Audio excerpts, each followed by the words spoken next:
I kept comparing myself to other people, and I was so complacent. The worst 6 months of my life in terms of football. When I told myself I wanted to change and I took that first step by taking mind control, everyone tells me, you changed. In these 6 months, you changed as if you've been gone for 5 years. You should judge yourself all the time. You should analyze yourself all the time. What advice would you give someone who's like, let's say right now someone's on the edge. They're not sure. They've been seeing and hearing a lot of mind control, but they don't know, right? They're not fully convinced. What advice would you give that person? Assalamu alaykum wa rahmatullahi wa barakatuhu. How you doing, akhi? You good? Alhamdulillah, I'm good. How are you? Alhamdulillah, I'm good. So guys, I'm here with brother Ziad. Allah SWT. I'm going to get you to introduce yourself, bi'idhnillahi ta'ala. Tell us a little bit about yourself, habibi. Salam alaykum. My name is Ziad Jaouni. I'm a 19-year-old professional football player. Alhamdulillah. Allah SWT. I'm slowly trying to also help other people fulfill their careers in football. Allah SWT. Very good. And even before we get started, right? So we know each other, alhamdulillah, of course, through the mind control program. You signed up to the mind control program, the most recent cohort. Alhamdulillah, we completed it just, at this stage, it's almost been 2 months. So let me know, what did you think prior to joining? Yani, what were the thoughts? What was running through your mind before you decided to take the mind control program? To be honest, at that phase of my life, like 2 months ago, before I took it was actually 3 months ago. I signed up 1 month before it started. So at that point, I was just trying to invest in anything. Like, I didn't care what it was. I just wanted to invest in anything. Alhamdulillah, I made dua what to invest in and prayed istikhara for all these type of stuff. But at that, I just wanted to join anything. And I knew that if this was peak performance, then everything around it was going to be peak performance. And then when I heard mind control, I was like, oh, all these gurus are saying everything, but no one's speaking about the mind. They're always saying like, oh, easy to maintain. But when I saw it, I just saw like, oh, this is a real thing. Just had that feeling, So I was like, let me shoot it. Allah barik, Allah barik. And tell me, bro, because I know obviously, like you said, you wanted to invest in everything, but there's loads of things, bro. Don't live in an industry, alhamdulillah, or in a time where it's difficult to find, information, or difficult to find knowledge online, etc. So what made it mind control that specifically that you wanted to invest in? And what did you think about it in the beginning? Like mind control, it's a bit vague, right? So what did you think? What I thought was, when I first saw your reels, there was no BS. That's the truth. Like, a lot of people were telling me, when you look at the reels, they tell you, oh, all you need to do is this and you become a billionaire and it's so easy and this. So I just didn't feel legitimate, And when I saw that what you're saying is true, it's not going to be easy. And if it's going to be easy, then you're not going to want to do it anyways. I was like, oh, this guy knows what he's saying, alhamdulillah, and you weren't wrong. And that's literally what sold me. Alhamdulillah, tamam. And tell me, akhi, right? So what expectations did you have coming into the mind control program? What is it that you wanted to achieve through the program? One of the main things I wanted to achieve was, I kept comparing myself to other people. And I was so complacent. I was so comfortable. And I wanted to change that point of view where I'm looking at myself from a third person's perspective and to judge myself from that perspective rather than just judge myself on other people's actions. Especially in football, like if I had a bad game, I would tell myself, oh, it's fine, everyone had a bad game.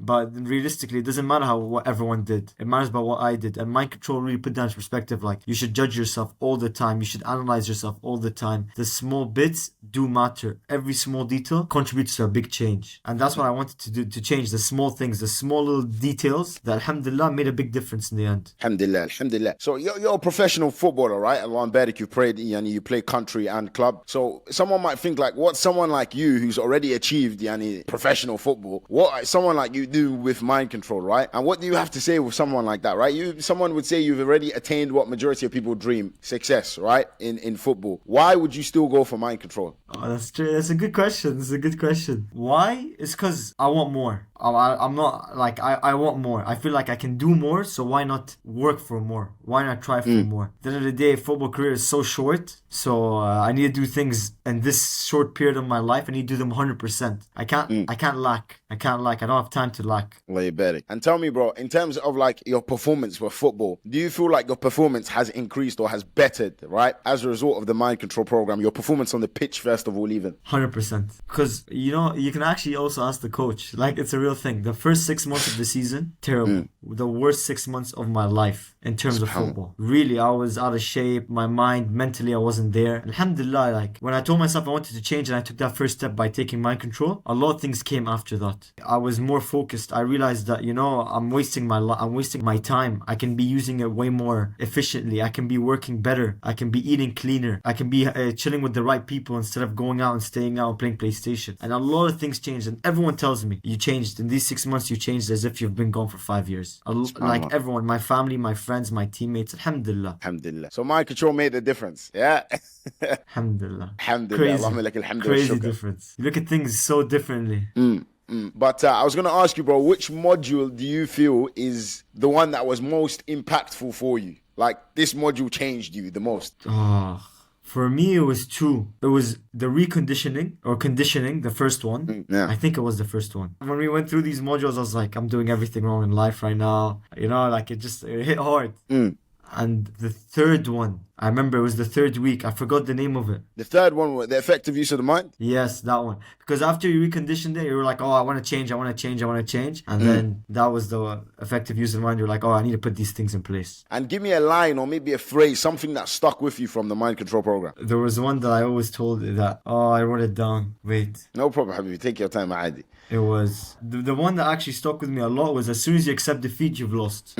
Because like sometimes you go through like these phases, especially in your career in football or even outside football, where it's like, wow, this is hard. Like, oh, how am I gonna get through this? But as soon as you accept it and you're like, you know what, I lost. That's when you really lost, even before you started. And that's what really stuck with me. Because now, like, no matter what, alhamdulillah, whatever I go through now, I'm always like, okay, I can do this. So mind control, you would say, helped, benefited your self-belief, right? It puts you on that next perspective where you understood that, look, I actually can control my outcomes. Of course, complete control comes from Allah, but the inputs, the things that I do, the actions that I take, and the way I choose to view this situation genuinely is going to affect the outcome of the situation, right? Like the self-belief part, a lot of people that before joining mind control probably felt the same way as me. I have not so much confidence, my self-belief is 100%, everything. Honestly, that's so not true. Because now that I know where I am now, when I look back at myself 6 months ago, I'm like, oh, this guy had belief issues. He couldn't believe in himself. He cared what people thought. And now, alhamdulillah, a lot changed. And I'm still changing, but a lot changed from this 6 months. And everything's going to change from slowly, month by month, inshallah. Bi'idhnillahi ta'ala. Allah yubarik, bro. I love to see it. And I love that you said something, right? You said that, look, your coach has noticed the change. The players around you have noticed the change.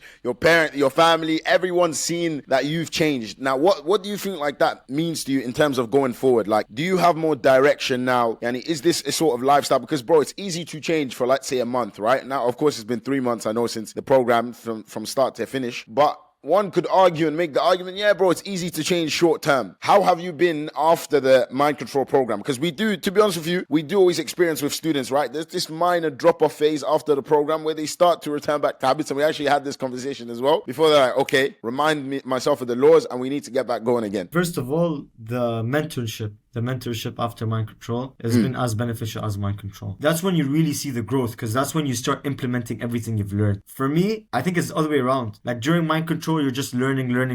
And then after mind control is actually where I saw the changes the most. Okay. Allah yubarik. Very good. I think that's what's very good about mind control. Alhamdulillah. What I would say though is I haven't yet, but I'm definitely going to watch the recordings. Like every 3 months, you advise us to watch the recordings every 3 months. And 3 months mark is going to be hitting soon. So inshallah, I'm going to be watching the recordings. I think that's the things that I'm going to be doing, inshallah, to stick to my ways and not to change and go back to how I was. Allah yubarik. Allah yubarik. Inshallah, and would you say you have more direction now in your life, right? Because one of the things people are struggling with today is they want to move, but they don't have a pathway. They don't have direction on how to act. Yeah, it's so much more direction. And the thing is that, I had the willingness to move forward. Like before mind control, I wanted to move forward, but it's like you're literally walking blind without direction. Like genuinely when you don't have direction, it's like you're walking, but you don't know where you're walking. And you can actually end up hurting yourself because you're doing something that in the end is going to affect you. And alhamdulillah, after mind control, you know how to plan things. You know how to see where you're going and why you're going. For me, that's what's most important. Why? Because when you know the why, it's like it gives you that reason that keeps reminding you, even when times get tough, you're telling yourself, oh, this is why you're doing it. This is why you're doing it. This is why you're doing it. Alhamdulillah, it really helped me. And I love the things I learned from mind control. I go teach it to my friends and my my family. Allah You يبارك. know, and the ones that don't Sick, accept man. it don't. But inshallah, Allah يوفقهم. Ameen, ameen, ameen, habibi. I love that, man. And you know, one of the things, right, with mind control, it's funny because some of the concepts, right, I'd say 60% of the concepts aren't even new, right? It's things we heard before, but it's the way they're picked apart, broken down, and help understand like the concept of your why, right? I'm sure everyone's heard you need to have a why, but one of the things we teach in the mind control program is how big the why is, because you're not going to be motivated to actually do something unless that why is so much greater than the current area you're at in your life, right? The why has to be so compelling. It has to be like substantially better than your current vision, right? And the vision is important, right? So you would say that's something, Allahumma barak. I love the way you mentioned the why, because a lot of people forget that if the why isn't good enough, you're not going to travel. You're not going to do that thing, right? The willingness is going to come, and then whenever things get hard, the willingness dies. So I love that, bro. But if you had to sum up, Ziad, yeah, I'm going to put you on the spot here. If you had to sum up mind control in one sentence, what would you say? In one sentence, damn. Oh. I can do in one word, but I'm gonna think of one sentence. Tamam. I want both. Okay, I will start with one word. The one word would be eye-opening. Like, really eye-opening. Because like you said, there's a lot of things that we knew before it, but it's the way it was taught by, mashallah, Allahumma barak, by you, that really opened our eyes towards these problems. So that's one word, eye-opening. The sentence I would say is, it's something I think you said. I'm sure it's you, because like, mashallah, Allahumma barak, you taught me a lot. The more you know, the less you know. And that's what mind control taught me. That's the one sentence I would say. For anyone that doesn't want to get into mind control, it's because you lack knowledge right now. And when you find out that you need to perfect your mind, that's when you're like, I need to go get mind control. So the more you know, the less you know. And that's what mind control teaches me. That's what it taught me. I need to learn more because I don't know enough. And when I learn more, I know less. So I need to keep it's a cycle. Alhamdulillah. Alhamdulillah. Alhamdulillah. Barakallahu feek, habibi. And just the final question, bro, inshallah. What advice would you give someone who's like, let's say right now someone's on the edge. They're not sure. They've been seeing and hearing a lot of mind control, but they don't know, right? They're not fully convinced. What advice would you give that person? I've been where you are. I know how you feel. I've been where you are. But sometimes just tawakkal. That's what I tell you, tawakkal. I try to take, if you guys have a problem with mind control, just genuinely text me. I want to know like what you didn't understand, you know? But my advice would be is there's a lot of things that you guys think you know, or you think that are not important, but that's what's stopping you from getting to where you are. So take the first step. And everything, inshallah, after that will come. Bi'idhnillahi ta'ala. Wallahi, bro, this has been amazing, man. Wallahi, I love this. I love the fact that it was nice, raw. You give it to them straight. And wallahi, may Allah bless you, bro. We know you have a busy schedule with the football and whatnot as well, so I appreciate you making time out. Well, you're still in the UK, sir? Yeah, I'm traveling in like 3 days. Perfect. How's the football going? Inshallah. Everything good? Smooth? Alhamdulillah, alhamdulillah. Yeah, it's just going good. Beautiful facility. Weather is actually decent. I didn't think it was going to be like this. So, alhamdulillah. Alhamdulillah, alhamdulillah. Khalas, Habibi, as you know, inshallah, we'll catch you in the one-to-ones, bi'idhnillahi ta'ala. Ask Allah to bless you. I appreciate you taking the time out. And yeah, bro, may Allah bless you and preserve you. We hope this is a means of benefit for the people, inshallah. And that's all we can do, hope, inshallah. يعطيك العافية. كثر الله خيرك. Habibi.